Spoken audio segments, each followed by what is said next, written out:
नमस्कार. आज आपण आहोत इचलकरंजीमध्ये. इचलकरंजीतले हे सिद्धार्थ हाऊसिंग सोसायटी आहे आणि हा रवी राजपूत यांचा बालेकिल्ला म्हटला जातो. आपण रवी राजपूत यांच्याकडे जाणून घेणार आहोत.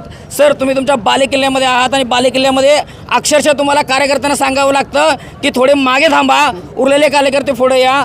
हा एवढा तुम्हाला चांगला प्रतिसाद मिळतो, याच्याकडे तुम्ही कसं बघताय सर?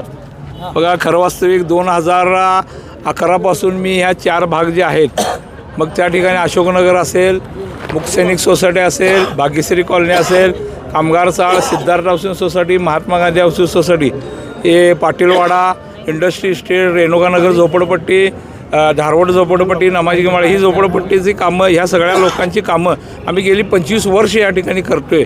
आणि जे लोक आता करोना काळापासून असू देत, आम्ही राजकारणामध्ये 3 वेळा नगरसेवक झालो, नगराध्यक्षाला हरलो, परंतु आम्ही कुठेही थांबलो नाही. लोकांची कामं आम्ही करत आलो.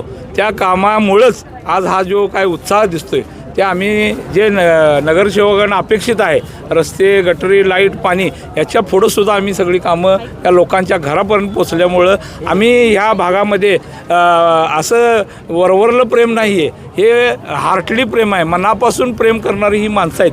त्यामुळं 4ही उमेदवारांचा या ठिकाणी विजय पक्का आहे आणि हा कामामुळं हे आहे, एवढं मी या जाहीरपणे या ठिकाणी सांगतो.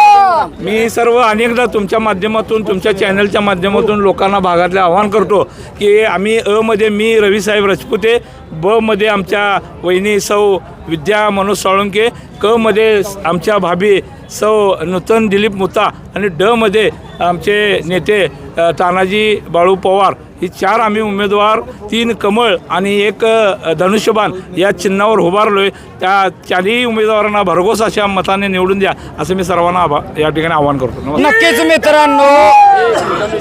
मित्रांनो, हे जो प्रतिसाद बघता, हा जो बालेकिल्ला मी म्हणतोय, बालेकिल्ला असंच तयार होत नाही आहे. त्याला वर्षानुवर्ष झटावं लागतं, तिथली कामं करावी लागतात, तेव्हा एखाद्या नेत्याचा बालेकिल्ला बनत असतो. आणि ह्या जो आपण थांबलेलो आहोत, हा रवी राजपूत यांचा गड म्हटला जातो. त्या गडामधून रवी राजपूत यांना एक चांगला प्रतिसाद नागरिकांच्यातून मिळत आहे.